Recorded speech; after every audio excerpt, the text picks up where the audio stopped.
2021 നമ്മുടെ നിയമസഭയിലേക്കുള്ള തെരഞ്ഞെടുപ്പ് നടന്നത്.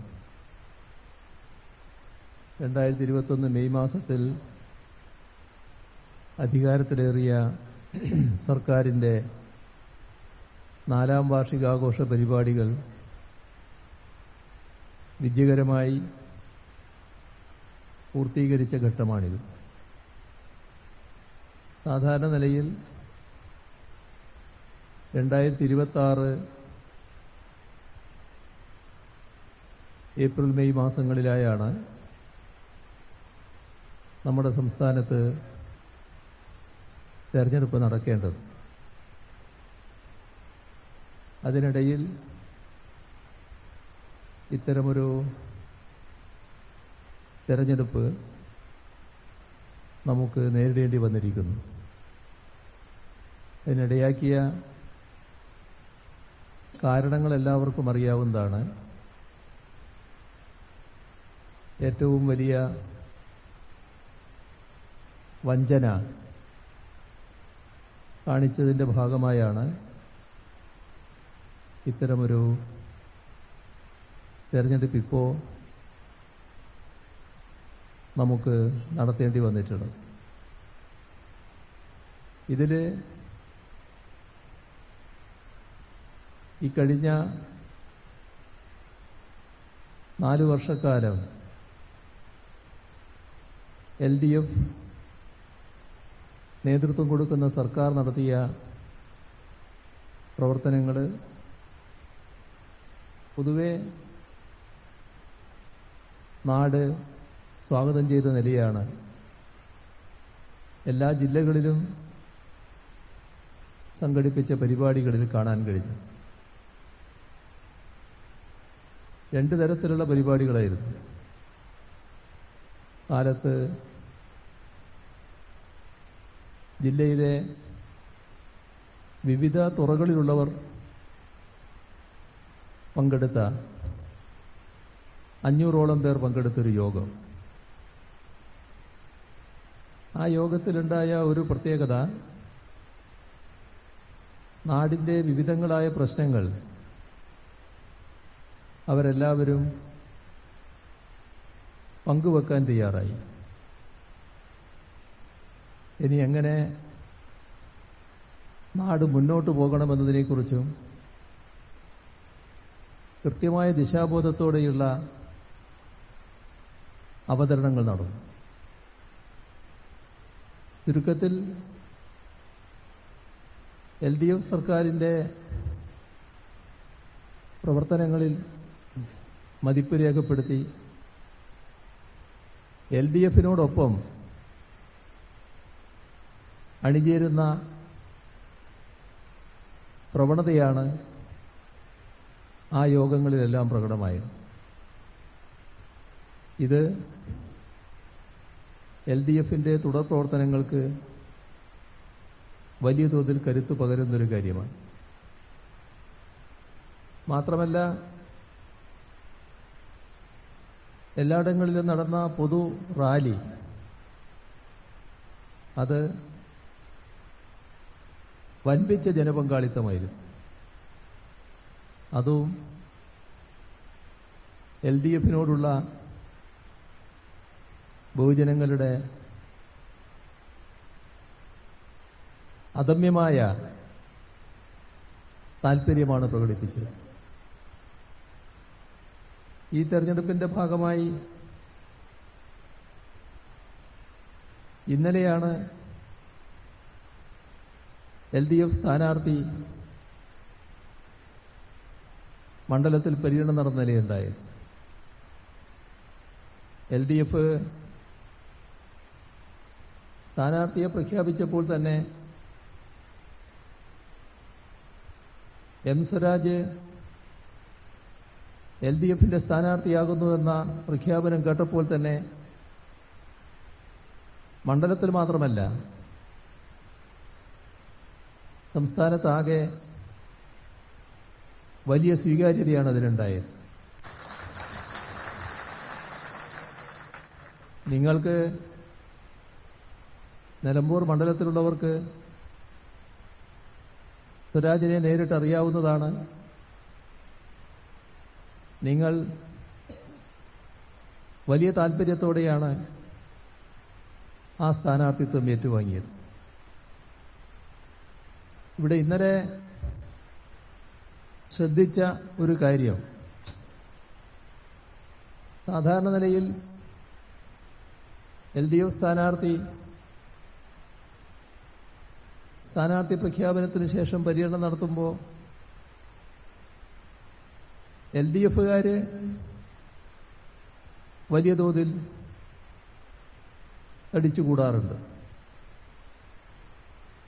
എന്നാൽ ഇന്നലെ കണ്ട ദൃശ്യം തീർത്തും വ്യത്യസ്തമായതാണ്. പതിവ് പോലെ LDFകാരുണ്ട്, എന്നാൽ LDFകാരാണോ, അറിയപ്പെടുന്ന LDFകാരാണോ ഇതേവരെ LDFന്റെ പരിപാടികളിൽ സജീവമായി പങ്കെടുക്കാത്ത ഒരു വിഭാഗം ആളുകൾ, അവരാണോ കൂടുതലുണ്ടായത് എന്ന് സംശയം തോന്നുമാറാണ് ഓരോ പരിപാടിയും നടന്നത് എന്നാണ് മനസ്സിലാക്കുന്നത്. അതിന്റെ ഭാഗമായി പ്രമുഖരായ LDF നേതാക്കൾക്കടക്കം വലിയ തള്ളൽ ഇന്നലെ അനുഭവിക്കേണ്ടി വന്നു എന്നും അറിയാനിടയായി. ഇതൊക്കെ കാണിക്കുന്നത് ഒരു പ്രത്യേക വികാരത്തോടെ സ്ഥാനാർത്ഥിത്വം നാട് സ്വീകരിച്ചിരിക്കുന്നു എന്നുള്ളതാണ്. അതില് ആശ്ചര്യമില്ല. ഇതേവരെയുള്ള പൊതുപ്രവർത്തനത്തിലൂടെ ക്ലീനായ ഇമേജ് നിലനിർത്തുന്ന സ്ഥാനാർത്ഥിയാണ് സ്വരാജ്. ഏതെങ്കിലും ഒരു വഴിക്ക് പോകുമ്പോൾ അയാൾ എന്നെ കാണാതിരിക്കട്ടെ എന്ന് മനസ്സിൽ ചിന്തിക്കേണ്ട ആവശ്യം സ്വരാജിനില്ല. ആരുടെ മുന്നിലും തല ഉയർത്തി തന്നെ നിർത്തി അഭിമാനത്തോടെ മുന്നണിയുടെ പ്രതിനിധിയായി വോട്ട് ചോദിക്കാൻ അദ്ദേഹത്തിന് സാധിക്കും. ഒരു കറകളഞ്ഞ വ്യക്തിത്വം അദ്ദേഹത്തിന് നിലനിർത്താൻ കഴിഞ്ഞിട്ടുണ്ട്. അതിൻ്റെ ഒരു തുടക്കമാണ് ഇന്ന് കാണുന്ന ഈ ജനപങ്കാളിത്തമുള്ള കൺവെൻഷൻ.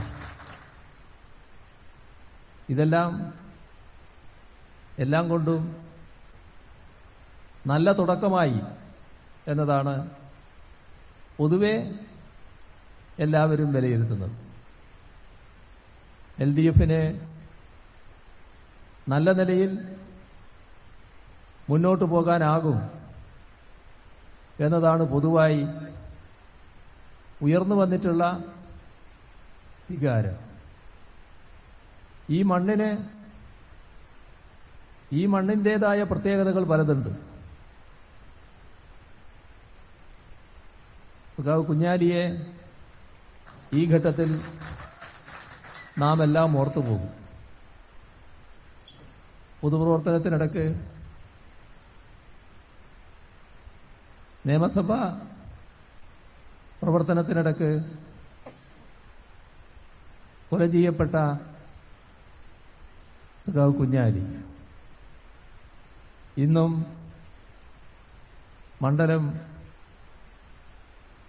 മലപ്പുറം ജില്ല, കേരളം വേദനയോടെ ഓർക്കുന്ന സംഭവങ്ങൾ. എന്നാൽ കുഞ്ഞാലിക്ക് മുൻപും നിലമ്പൂരിന്റെ മണ്ണ് പ്രത്യേകതയുള്ള മണ്ണ് തന്നെയാണ്. സ്വാതന്ത്ര്യ സമരത്തിൽ നിർണായക പങ്കുവഹിച്ചൊരു പ്രദേശം. കേരളത്തിലെ 1921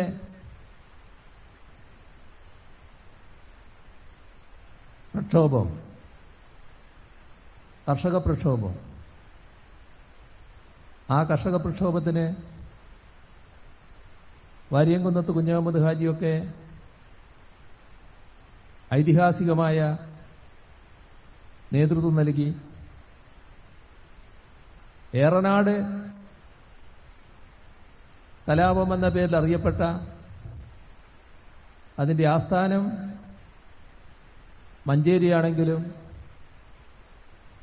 നിലമ്പൂരിന്റെ മണ്ണിന് വലിയ പ്രത്യേകത അതിനകത്തുണ്ട്. ഒരുപാട് ധീരർ നിലമ്പൂരും കവളപ്പാറയിലുമൊക്കെയുള്ള അനേകം ധീരർ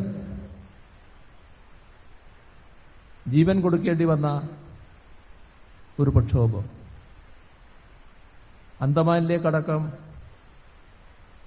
നാട് കടത്തപ്പെട്ടവർ, അതെല്ലാം ഇവിടെ നിലമ്പൂരിലുള്ളവരും ധാരാളം ഉള്ളതാണ് എന്ന് നമുക്കേവർക്കും അറിയാവുന്നതാണ്. ആ പ്രക്ഷോഭത്തിന് ഐതിഹാസികമായി നേതൃത്വം കൊടുത്ത വാര്യംകുന്നത്തിനെ ചതിയിലൂടെയാണ് പിടികൂടിയതും കൊണ്ടുപോയി കൊലപ്പെടുത്തിയതുമെന്നത് ഈ നാടിന് അറിയാത്ത കാര്യമല്ല. ഇവിടെ അടുത്തുള്ള ചോക്കാട് വീട്ടിക്കുന്നിൽ വെച്ചാണ് വാര്യംകുന്നത്ത് കുഞ്ഞഹമ്മദ് ഹാജിയെ പോലീസ് വളഞ്ഞ് അന്നത്തെ പോലീസ് വളഞ്ഞ് പിടികൂടുന്നത്. അതിനുപയോഗിച്ചത് തീർത്തും ഒരു ചതിപ്രയോഗമായിരുന്നു. വാര്യംകുന്നത്തിനെ കാണാൻ അദ്ദേഹത്തിന്റെ ഒരു സുഹൃത്ത് ചെല്ലുന്നു. സുഹൃത്തിനെ അദ്ദേഹം കാണാൻ അനുവദിക്കുന്നു. അതൊരു കെണിയായിരുന്നുവെന്ന് വാര്യംകുന്നത്തിനറിയില്ല. ബ്രിട്ടീഷ് പട്ടാളം തൊട്ടു പിന്നാലെ വന്ന് വളയുന്നു. വാര്യംകുന്നത്തിനെ പിടികൂടി മലപ്പുറം കുന്നുമ്മൽ കൊണ്ടുപോയി വെടിവെച്ച് കൊല്ലുന്നു. ഐതിഹാസികമായ പോരാട്ടത്തിന് നേതൃത്വം കൊടുത്തവരുടെ മണ്ണാണിത്. അതോടൊപ്പം തന്നെ വാര്യംകുന്നത്തിനെ പിടികൂടാൻ ഉപകരണമായി പ്രവർത്തിച്ച ചതി കാണിച്ച ആളുടെ മണ്ണും കൂടിയാണിത്. ഇപ്പൊ നമ്മളും ഒരു ചതിക്കിരയായാണ് ഇത്തരമൊരു തെരഞ്ഞെടുപ്പ് നേരിടേണ്ടി വന്നിട്ടുണ്ട്. ഏതായാലും അതിൽ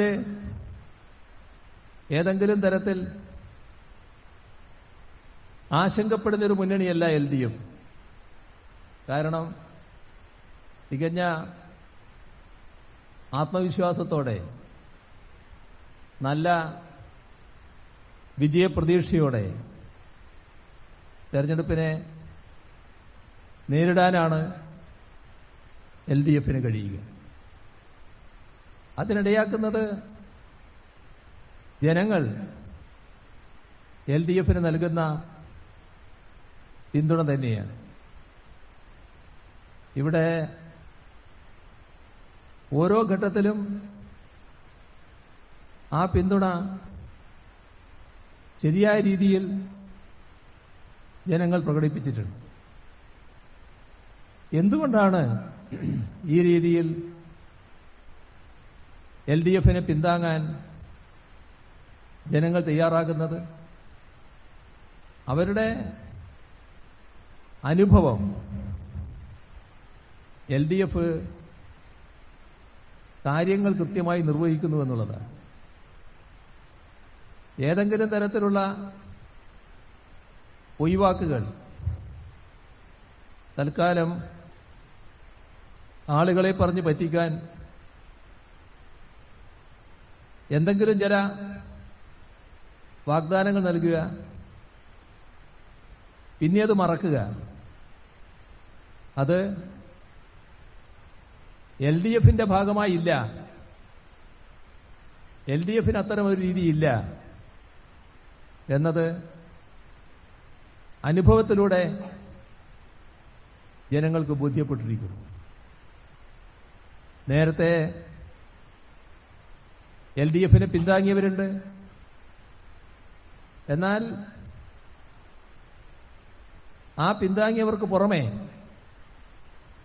മറ്റൊരു വിഭാഗവും കൂടി ഇവരാണ് ശരി എന്ന് പറഞ്ഞുകൊണ്ട് LDFനെ പിന്താങ്ങാൻ തയ്യാറാവുകയാണ്. എന്തുകൊണ്ടാണ് LDFന് ഈ രീതിയിൽ വാഗ്ദത്തങ്ങൾ നിറവേറ്റാൻ കഴിയുന്നത്? എന്ത് കാരണത്താലാണ് ഓരോ ഘട്ടം കഴിയുമ്പോഴും LDFനുള്ള ജനസ്വീകാര്യത വർദ്ധിച്ചു വരുന്നത്? അത്തരമൊരു പരിശോധനയിലേക്ക് നാം കടന്നാൽ നാടിനോടും ജനങ്ങളോടും പ്രതിബദ്ധത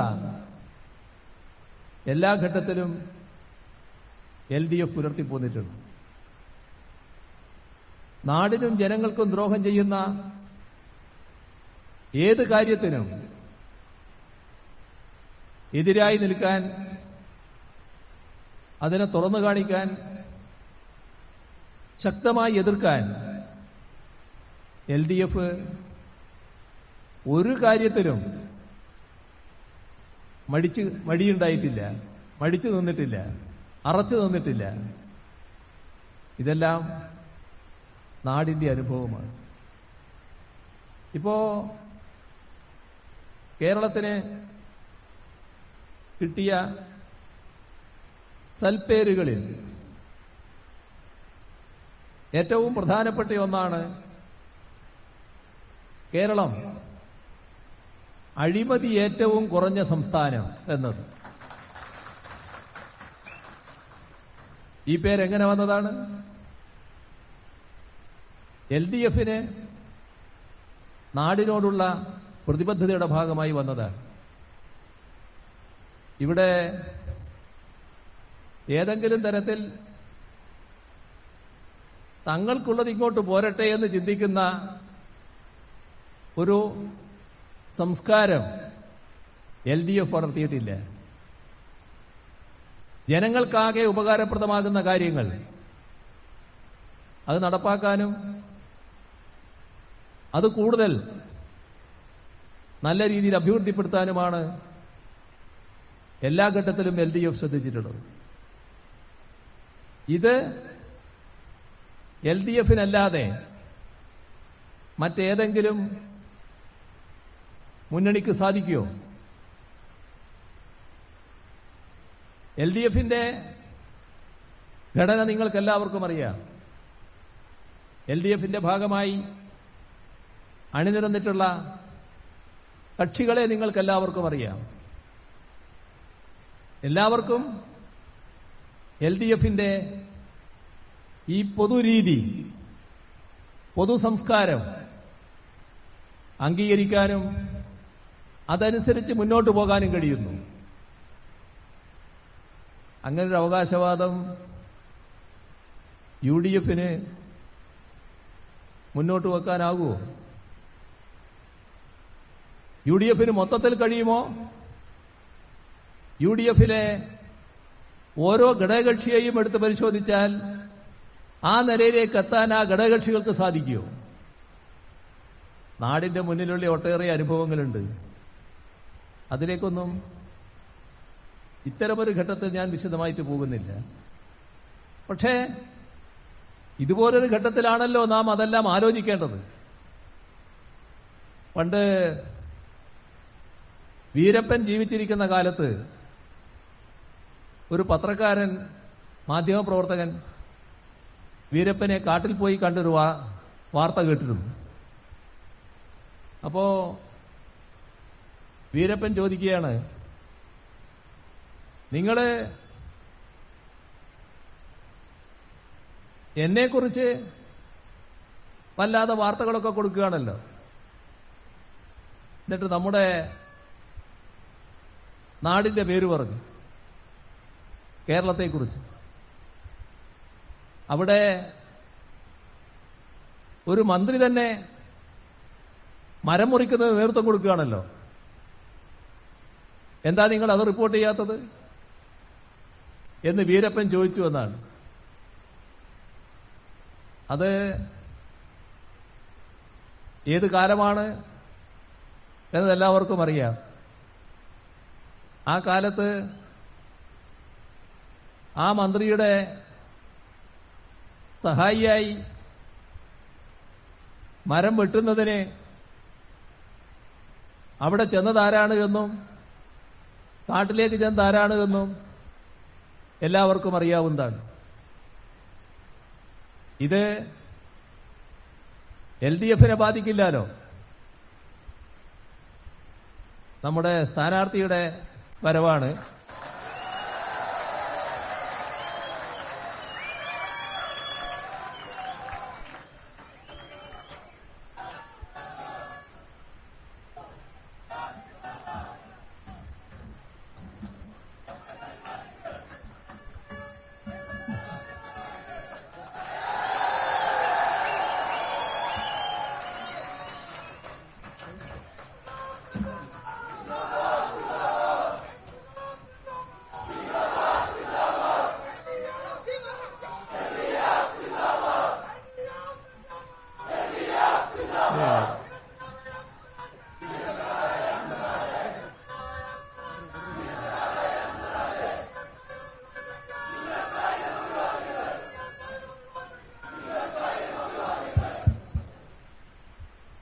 ഞാനീ പറഞ്ഞ രീതിയിലുള്ള ഒരനുഭവം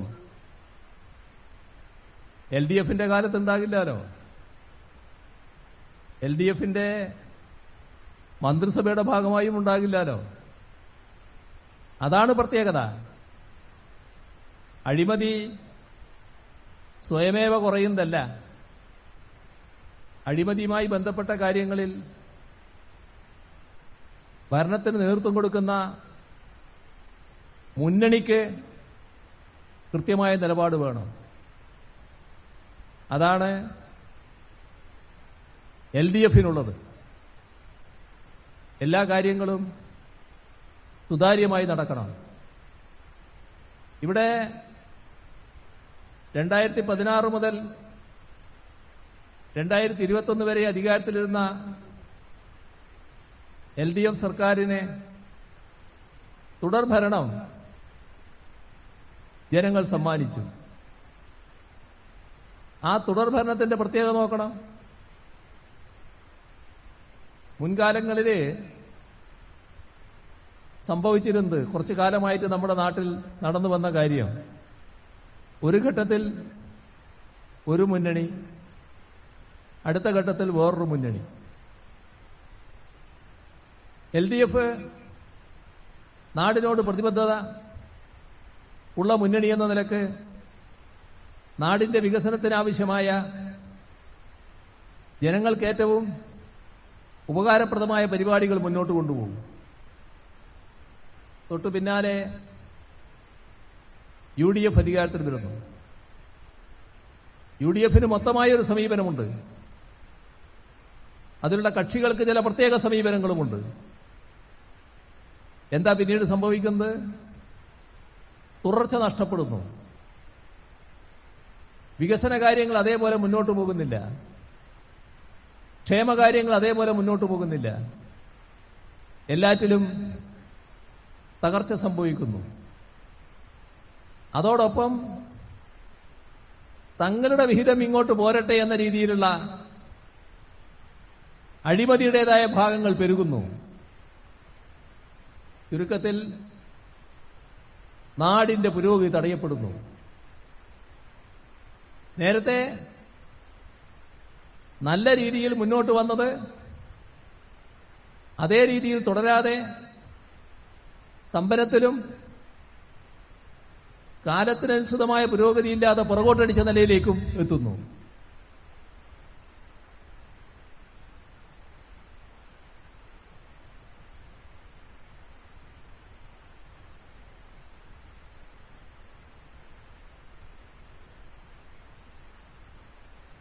അടുത്ത തവണ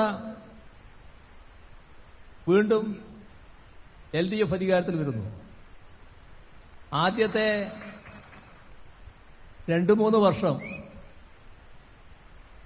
ഏകദേശം 3 വർഷത്തോളം, 2 വർഷം പൂർണ്ണമായും ഈ വന്ന കേടുപാടുകൾ തീർക്കാൻ വേണ്ടി ചെലവിടണം.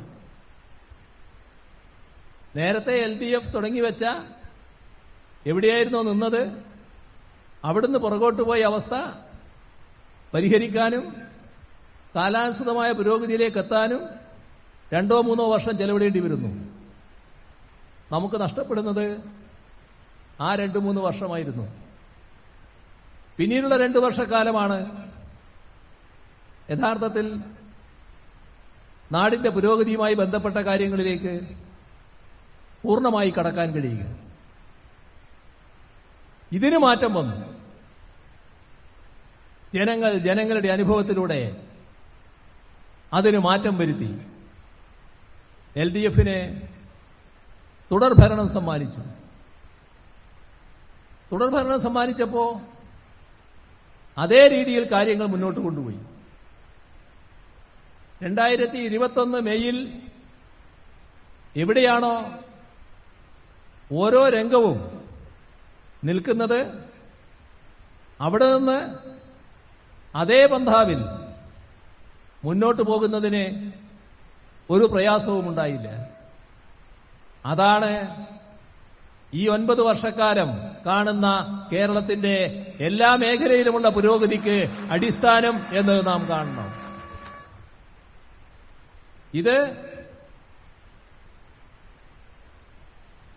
ഇതിനിടയ്ക്ക് ഞാനൊരു കാര്യം പറയാം. നമ്മുടെ ഈ പരിപാടി LDFന്റെ പരിപാടിയാണ്. LDFന്റെ പരിപാടിയാകുമ്പോൾ LDFന്റെ ഘടകകക്ഷികളായിട്ടുള്ള പാർട്ടികൾ അവർ സാധാരണ ഉപയോഗിക്കുന്ന പതാകകളുണ്ടാവും. അത് സ്വാഭാവികമായിട്ടുണ്ടാവും. ഓരോ കക്ഷിയും അവരവരുടേതായ മറ്റു പല അടയാളങ്ങളും ചിലപ്പോൾ ഉപയോഗിച്ചു എന്ന് വരും. അത് ആ കക്ഷിയുടെ മാത്രം അവകാശപ്പെട്ടതാണ്. അത് LDFന്റെ പൊതുവായിട്ടുള്ളതല്ല. LDFന്റെ പൊതുവായ അടയാളങ്ങൾ മാത്രമേ ഇതുപോലുള്ള പരിപാടികളിൽ ആരും ഉപയോഗിക്കാവൂ എന്നതാണ് എനിക്ക് പൊതുവിൽ അഭ്യർത്ഥിക്കാനുള്ളത്. ഒരു നല്ല കാര്യം കണ്ടതുകൊണ്ട് തന്നെ ഞാൻ പറഞ്ഞതാണ്. നല്ല കാര്യമായാലും ചിലപ്പോൾ അത് മറ്റു തരത്തിൽ വ്യാഖ്യാനിക്കപ്പെടും. അതുകൊണ്ടാണ് LDFന്റെ പൊതു അടയാളങ്ങൾ മാത്രമേ ഉപയോഗിക്കാവൂ എന്ന് പറയുന്നത്. ഇത് ഞാൻ നേരത്തെ പറഞ്ഞു വന്ന കാര്യം, നമ്മുടെ സംസ്ഥാനത്ത് ഇടർച്ചയില്ലാതെ തുടർച്ച വികസന കാര്യങ്ങൾക്ക് ഉണ്ടാക്കാൻ കഴിഞ്ഞത് ജനങ്ങളെടുത്ത തീരുമാനത്തിന്റെ ഭാഗമാണ്. ആ തീരുമാനം LDFന് തുടർഭരണം സമ്മാനിക്കുക എന്നുള്ളതാണ്. ഓരോ രംഗവും എടുത്ത് പരിശോധിച്ചുകൊള്ളൂ. എത്ര വലിയ മാറ്റങ്ങളാണ് നമുക്ക് ഉണ്ടാക്കാൻ കഴിഞ്ഞത് എന്ന് അതിലൂടെ വ്യക്തമാകും. ഞാൻ ആ രംഗങ്ങളിലേക്ക് ആകെ പോകുന്നില്ല. കാരണം ഒരുപാട് LDF നേതാക്കൾ ഇവിടെ സംസാരിക്കാനുള്ളതാണ്. അപ്പോൾ ഒരു സംസാരം വല്ലാതെ നീണ്ടുപോയാൽ അത് ചില പ്രയാസങ്ങൾ ഉണ്ടാക്കും. എന്തുകൊണ്ട് തന്നെ അതിന്റെ എല്ലാ കാര്യങ്ങളിലേക്കും ഞാൻ കടക്കുന്നില്ല. പക്ഷേ നമ്മുടെ നാട് ആഗ്രഹിക്കുന്ന എല്ലാ രംഗങ്ങളും നല്ല രീതിയിൽ അഭിവൃദ്ധിപ്പെടുത്താൻ നമുക്ക് കഴിഞ്ഞിരിക്കുന്നു. ഇപ്പോ ഈ അടുത്ത നാളിലാണ് നിപ്പയുടെ ആക്രമണം നമുക്ക് നേരിടേണ്ടി വന്നത്. സാധാരണഗതിയിൽ ഏറ്റവും അധികം ഭയപ്പെടുന്ന ഒരു രോഗമാണത്. പക്ഷേ വിജയകരമായി ചികിത്സിക്കാൻ നമുക്ക് കഴിഞ്ഞിരിക്കുന്നു. നല്ല വിജയം ആ ചികിത്സയിൽ നേടാൻ കഴിഞ്ഞിരിക്കുന്നു. ഇപ്പോ കോവിഡിന്റെ ഒരു വരവിനെക്കുറിച്ച് വീണ്ടും ആശങ്ക രാജ്യത്തും ലോകത്തും ഉയരുന്നു. അപ്പോഴും നമുക്ക് അത്തരമൊരു ഘട്ടം വന്നാലും നേരിടാനാവും എന്ന ആത്മവിശ്വാസമുണ്ട്. എന്തുകൊണ്ട്? നമ്മുടെ ആരോഗ്യരംഗം അത്രയും സജ്ജമാണ്. ആരോഗ്യരംഗം കേരളത്തിലെ എല്ലാവർക്കും ചികിത്സ നല്ല രീതിയിൽ ലഭ്യമാകുമാറ് സജ്ജമാക്കാൻ നമുക്ക് കഴിഞ്ഞിരിക്കുന്നു. നമ്മുടെ വിദ്യാഭ്യാസ രംഗം നാളെ സ്കൂളുകൾ തുറക്കുകയാണ്. പൊതുവിദ്യാഭ്യാസ രംഗമാകെ വലിയ തോതിൽ ശക്തിപ്പെട്ടു നിൽക്കുന്ന ഘട്ടമാണിത്. സ്കൂളിലെ അക്കാദമിക് മികവും വർദ്ധിപ്പിക്കാൻ നടപടികൾ സ്വീകരിക്കുന്നു. കുട്ടികളും രക്ഷിതാക്കളും നേരത്തെ പൊതുവിദ്യാലയങ്ങൾ ഉപേക്ഷിക്കുന്ന നിലയുണ്ടായിരുന്നു. 2016 5 ലക്ഷത്തോളം കുട്ടികൾ കൊഴിഞ്ഞുപോയതായിരുന്നു. 1000 സ്കൂളുകൾ അടച്ചുപൂട്ടാൻ ലിസ്റ്റിട്ടതാണ്. അവിടെയാണ് അതെല്ലാം പരിഹരിച്ച് ഈ മികവിലേക്ക് നമ്മൾ എത്തിയത്. 5 ലക്ഷം കൊഴിഞ്ഞുപോയ സ്ഥാനത്ത് 10 ലക്ഷം കുട്ടികൾ പുതുതായി വന്ന് ചേരുന്നത് പൊതുവിദ്യാഭ്യാസ രംഗത്ത് നാം കണ്ടു. നമ്മുടെ 2016 മുതൽ 2021 വരെയുള്ള കാലം പൊതുവിദ്യാഭ്യാസ മേഖലയുടെ തകർച്ച ഏറ്റവും വലിയ ഭീഷണിയായി നിൽക്കുന്നതുകൊണ്ട് അതിലായിരുന്നു നമ്മൾ ഏറ്റവും കൂടുതൽ ശ്രദ്ധിച്ചത്. പക്ഷെ അന്നേ ഉന്നത വിദ്യാഭ്യാസ മേഖലയുമായി ബന്ധപ്പെട്ട നടപടികൾ സ്വീകരിച്ചിരുന്നു. തുടർഭരണം 2021 ഉന്നത വിദ്യാഭ്യാസ മേഖല കൂടുതൽ ശ്രദ്ധിക്കാൻ തീരുമാനിച്ചു. എവിടെയെത്തിയിപ്പോ? നേരത്തെ രാജ്യത്തെ വിദ്യാഭ്യാസ സ്ഥാപനങ്ങളിൽ പട്ടികയെടുത്താൽ ആദ്യത്തെ 100ൽ നമ്മൾ എവിടെയും ഉണ്ടായിരുന്നില്ല. ഇപ്പോഴോ പൊതു യൂണിവേഴ്സിറ്റികളിൽ നമ്മുടെ രാജ്യത്തെ ആദ്യത്തെ 1 ഡസൻ അതിൽ 3 കേരളത്തിൽ നിന്നുള്ളതാണ്. 9ാം സ്ഥാനത്ത് കേരള യൂണിവേഴ്സിറ്റി, 10ാം സ്ഥാനത്ത് കൊച്ചിൻ യൂണിവേഴ്സിറ്റി, 11ാം സ്ഥാനത്ത് ഗാന്ധി യൂണിവേഴ്സിറ്റി, 43ലാണ് കാലിക്കറ്റ് യൂണിവേഴ്സിറ്റി നിൽക്കുന്നത്. ഇത് മാറ്റമല്ലേ? രാജ്യത്തെ ആദ്യത്തെ 100 കോളേജ് അതിൽ 16 കോളേജ് കേരളത്തിൽ നിന്നുള്ളതാണ്. മാറ്റം ഇനിയും മാറും, ഇനിയും കൂടുതൽ ശക്തിപ്പെടും. എന്തുകൊണ്ടാണ് ഈ മാറ്റം വന്നത്? LDF 2021 തുടർഭരണം ജനങ്ങൾ സമ്മാനിച്ചപ്പോൾ അതേ നയം ശക്തമായി തുടരാൻ കഴിഞ്ഞു. അതിലൂടെ വലിയ തോതിൽ മാറ്റങ്ങൾ ഉണ്ടാക്കാൻ കഴിഞ്ഞുവെന്നതാണ് നമ്മൾ കാണേണ്ടത്. ഇവിടെ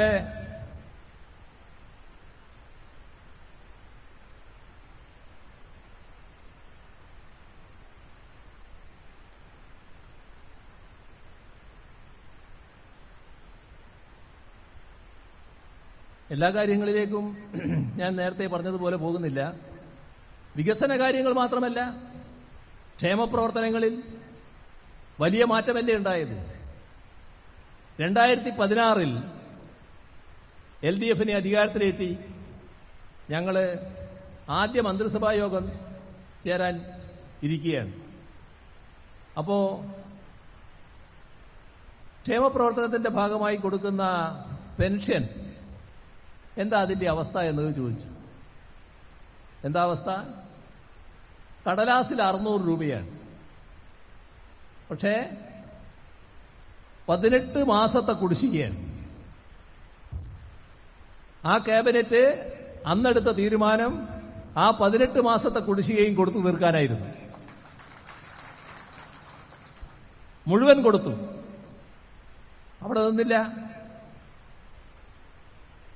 പിന്നീട് വർധനവ് വന്നു. ഇപ്പോഴോ 60 ലക്ഷം ആളുകൾക്ക് 600 1600 രൂപ വീതമാണ് കൊടുക്കുന്നത് മാസം തോറും. ഈ കഴിഞ്ഞ വാർത്ത കണ്ടില്ലേ നിങ്ങൾ? 3200 രൂപ നമ്മുടെ പെൻഷൻ അർഹതയുള്ളവർ വാങ്ങുന്ന ആ കാഴ്ച. നമ്മുടെ കേരളത്തിലെ നമ്മുടെ കൂടെ ജീവിക്കുന്ന സഹോദരങ്ങൾ, വീടില്ലാത്തവർ, അവർക്ക് സ്വന്തം വീട് ഒരു സ്വപ്നമായിരുന്നു. ആ സ്വപ്നത്തോടെ മണ്ണടിഞ്ഞു പോവുകയായിരുന്നു. ലൈഫ് മിഷൻ 5 ലക്ഷം വീട് നിർമ്മിക്കുമെന്ന് പറഞ്ഞു. 4.5 ലക്ഷത്തിലധികം വീട് ഇപ്പോ നിർമ്മിച്ച് അവിടെ ആളുകൾ താമസിക്കുകയാണ്. ബാക്കിയുള്ളത് അടുത്ത മാസങ്ങളിൽ പൂർത്തിയാകാൻ പോകുന്നു. നമ്മുടെ പലയിടങ്ങളിലായി ഭൂമിയുടെ അവകാശം തങ്ങളുടെ കയ്യിലില്ല എന്ന് വേവലാതിപ്പെടുന്ന ആയിരക്കണക്കിന് ആളുകളുണ്ടായിരുന്നു. ഈ 9 വർഷം കൊണ്ട് 4 ലക്ഷത്തിൽ പരം പട്ടയങ്ങളാണ് കൊടുത്തു തീർത്തത്. ഇതെല്ലാം ജനങ്ങളോടുള്ള പ്രതിബദ്ധതയുടെ ഭാഗമായി സംഭവിക്കുന്നതാണ്. നമ്മുടെ സംസ്ഥാനം വ്യവസായത്തിന് പറ്റാത്തൊരു സംസ്ഥാനമെന്നായിരുന്നു ആദ്യം കണക്കാക്കിയിരുന്നത്. വ്യവസായ സൗഹൃദ അന്തരീക്ഷമേ ഇല്ല. ആ പട്ടികയ്ക്ക് എടുത്താൽ നമ്മൾ വളരെ പുറകിൽ. 2016 മുതൽ നാം നടത്തിയ പ്രവർത്തനം, നിയമ ഭേദഗതി, ചട്ടങ്ങൾ ഭേദഗതി, കേരളത്തിന്റെ മാനസിക ഘടനയിൽ മാറ്റം വരുത്താനുള്ള ഇടപെടൽ, അതുമായി ബന്ധപ്പെട്ട എല്ലാവരെയും ചേർത്തുകൊണ്ടുള്ള ചർച്ചകൾ, 2021 LDF അല്ല അധികാരത്തിൽ വന്നിരുന്നത് എന്ന് സങ്കല്പിക്കുക. അവിടെ കടക്കും. പിന്നെ അതിന് തുടർച്ചയുണ്ടാവില്ല. 2021 LDF അധികാരത്തിൽ വന്നപ്പോ അതിന് തുടർച്ചയുണ്ടായി. എന്ത് സംഭവിച്ചു? ഈ രാജ്യത്തെ നമ്പർ 1 സംസ്ഥാനം നിക്ഷേപ സൗഹൃദ കാര്യത്തിൽ കേരളം നമ്പർ 1 എന്ന നില നേടാൻ നമുക്ക് കഴിഞ്ഞു. നിക്ഷേപ സംഗമം നടത്തിയപ്പോ ലോകത്തെ പ്രധാനപ്പെട്ട, ഇന്ത്യയിലെ പ്രധാനപ്പെട്ട ഒട്ടേറെ സ്ഥാപനങ്ങൾ വന്ന് 1.5 ലക്ഷം കോടിയിൽ പരം രൂപയുടെ നിക്ഷേപ താൽപര്യ പത്രമാണ് ഒപ്പിട്ടത്. കേരളം കുതിക്കുകയാണ്, വലിയ തോതിൽ മാറുകയാണ്. IT രംഗം വൻ മാറ്റത്തിന് വിധേയമാകുന്നു. നമ്മുടെ എല്ലാ IT പാർക്കുകളും വലിയ തോതിൽ വികസിച്ചിരിക്കുന്നു. 2016 നിന്ന് വളരെ മുന്നോട്ട് പോയിരിക്കുന്നു. ഇനിയും മുന്നോട്ട് പോകാനാണ് പോകുന്നത്. 3 IT പാർക്കുകൾ വരാൻ പോകുന്നു. നാഷണൽ ഹൈവേയുടെ ഭാഗമായി IT കോറിഡോർ വരുന്നു. നമ്മുടെ ചെറുപ്പക്കാർ ആഗ്രഹിക്കുന്ന ഒരു തൊഴിൽ മേഖലയാണത്. കാർഷിക രംഗം വലിയ അഭിവൃദ്ധി, 2016ന്റെ ഇരട്ടി എന്ന നിലയിലേക്ക് കാർഷിക രംഗം അഭിവൃദ്ധിപ്പെട്ടിരിക്കുന്നു. നെൽകൃഷിയുടെ കാര്യം തന്നെ അഭിവൃദ്ധിപ്പെട്ടിരിക്കുന്നു. ഏത് മേഖലയെടുത്താലും ഈ അഭിവൃദ്ധി കാണാൻ നമുക്ക് സാധിക്കും. ഇതാണ് LDF കേരളത്തിന് നൽകിയിട്ടുള്ള കാര്യം. അത് തിരിച്ചറിഞ്ഞുകൊണ്ടാണ് LDFനെ വലിയ തോതിൽ ജനങ്ങൾ പിന്താങ്ങിയിട്ടുള്ളത്. ഇതെല്ലാം എന്തുകൊണ്ടാണ് കഴിയുന്നത്?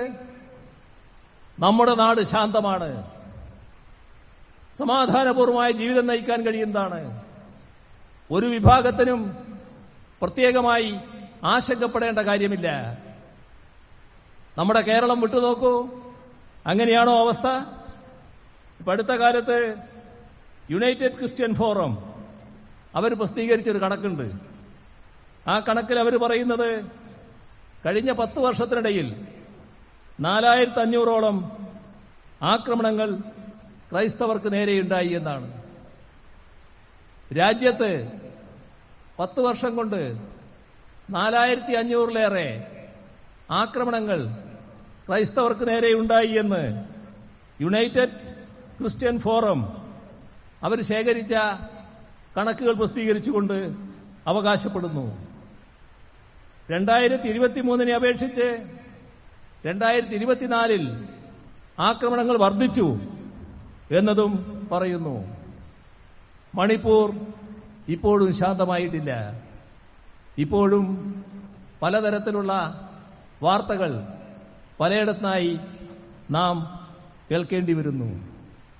രാജ്യത്ത് BJP നേതൃത്വത്തിലുള്ള ഭരണം, ആ ഭരണത്തിൽ നമ്മുടെ ക്രിസ്ത്യൻ പള്ളികളും ക്രിസ്ത്യൻ സ്ഥാപനങ്ങളും പലയിടത്തും ആക്രമിക്കപ്പെടുന്നു. ഇതോടൊപ്പം മുസ്ലിങ്ങൾ വിശ്വാസത്തിന്റെ പേരിൽ വേട്ടയാടപ്പെടുന്നു. ദളിത് ആദിവാസി വിഭാഗങ്ങൾ ജാതീയമായി ഞെരിച്ചമർത്തപ്പെടുന്നു. മുസ്ലിം ആരാധനാലയങ്ങൾക്ക് നേരെ തുടർച്ചയായാണ് ആക്രമണങ്ങൾ ഉണ്ടാകുന്നത്. ഇപ്പോ അയോധ്യ മാതൃകയിൽ കലാപം കാശിയിലും മധുരയിലും ഉണ്ടാക്കുമെന്ന് സംഘപരിവാർ ആവർത്തിച്ചിരിക്കുന്നു. ഗ്യാൻവാപി മസ്ജിദും ഷാദി ഈദ്ഗാഹ് മസ്ജിദും മതനിരപേക്ഷ പാരമ്പര്യമുള്ള അജ്മീർ ദർഗയും എല്ലാം സംഘപരിവാറിന്റെ ഭീഷണിയുടെ നിഴലിലാണ്. സമ്പല്ല പള്ളിയിൽ സർവേ നടത്താനുള്ള കോടതി ഉത്തരവ് വന്നു. അതിനെ തുടർന്ന് അവിടെയുണ്ടായ കലാപങ്ങളിൽ ന്യൂനപക്ഷ സമുദായത്തിലുള്ളവർക്ക് ജീവഹാനി സംഭവിച്ചു. നമ്മുടെ അയൽ സംസ്ഥാനമായ കർണാടകയിലെ ചിക്മംഗലൂരിൽ സമാനമായ രീതിയിൽ മുസ്ലിം ആരാധനാലയത്തിന് നേരെ ആക്രമണമുണ്ടായി. നാം കാണേണ്ടത് അവിടെ കോൺഗ്രസ് സർക്കാരാണ്. അതിന് ചൂട്ടുപിടിക്കുന്ന നിലപാടാണ് കോൺഗ്രസ് സർക്കാരിൻ്റേത്. ഗോരക്ഷയുടെ പേരിൽ ന്യൂനപക്ഷങ്ങളെ ആക്രമിക്കുന്ന വാർത്തകൾ നാം കേൾക്കുന്നു. ഭഗൽപൂരിൽ നടന്ന വർഗീയ കലാപത്തിൽ മുസ്ലിങ്ങളെ കൂട്ടക്കൊല ചെയ്ത് കുഴിച്ചുമൂടി അതിനുമേൽ കോളിഫ്ലവർ കൃഷി ചെയ്ത മനുഷ്യത്വഹീനമായ പ്രവൃത്തിയെപ്പോലും സംഘപരിവാർ സോഷ്യൽ മീഡിയ പ്രൊഫൈലുകൾ ഉദാത്തവൽക്കരിക്കുന്ന കാഴ്ചയാണ് നിർഭാഗ്യവശാൽ നമുക്ക് കാണേണ്ടി വന്നത്. കഴിഞ്ഞ 5 വർഷത്തിനിടെ 3000-ത്തിലധികം വർഗീയ കലാപങ്ങൾ രാജ്യത്തുണ്ടായിട്ടുണ്ടെന്നാണ് കണക്കുകൾ സൂചിപ്പിക്കുന്നത്. ഇതിന്റെ കൂടെ തന്നെയാണ് ദളിത് ആദിവാസി വിഭാഗത്തിന് നേരെയുള്ള ആക്രമണങ്ങൾ കാണേണ്ടത്. കഴിഞ്ഞ 10 വർഷത്തിനിടെ 50% ഈ ആക്രമണങ്ങളിൽ വർധനവുണ്ടായി എന്നാണ് കണക്കുകൾ സൂചിപ്പിക്കുന്നത്. ഇതിലേറിയ പങ്കും BJP ഭരിക്കുന്ന സംസ്ഥാനങ്ങളിലാണ്. ഗുജറാത്തിൽ ഒരു വ്യാപാരിയുടെ മകനെ ബേട്ട എന്ന് വിളിച്ചു.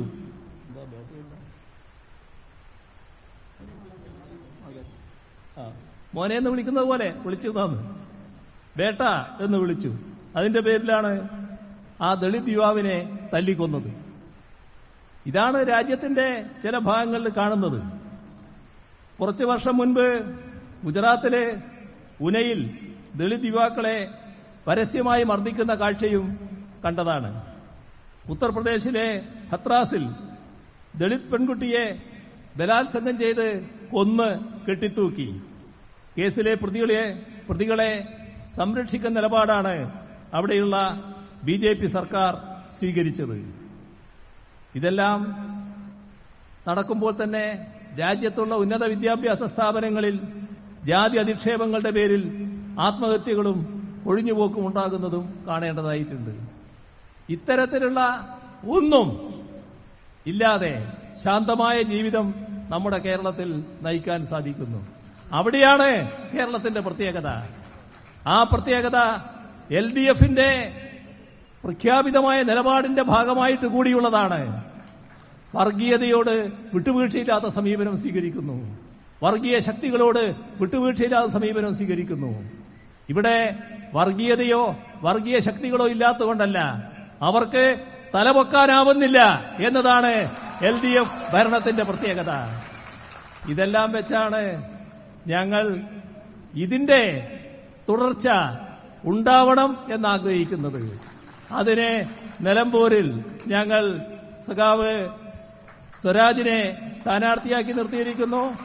നിങ്ങളുടെ ഏറ്റവും പ്രിയങ്കരനായ ഒരു സ്ഥാനാർത്ഥിയാണ്. ഇനി അത് കൂടുതൽ വോട്ടോടെ അദ്ദേഹത്തെ വിജയിപ്പിച്ച് നിയമസഭയിലേക്ക് അയക്കുന്നതിലൂടെയാണ് നിങ്ങൾ തെളിയിക്കേണ്ടത്. അദ്ദേഹത്തെ ഞങ്ങൾ അവിടെ കാത്തിരിക്കുന്നു. നിങ്ങൾ ഇവിടുന്ന് വിജയിപ്പിച്ചയക്കുക എന്ന് മാത്രം അഭ്യർത്ഥിച്ചുകൊണ്ട് അവസാനിപ്പിക്കുന്നു. നിങ്ങൾക്കെന്റെ അഭിവാദ്യങ്ങൾ.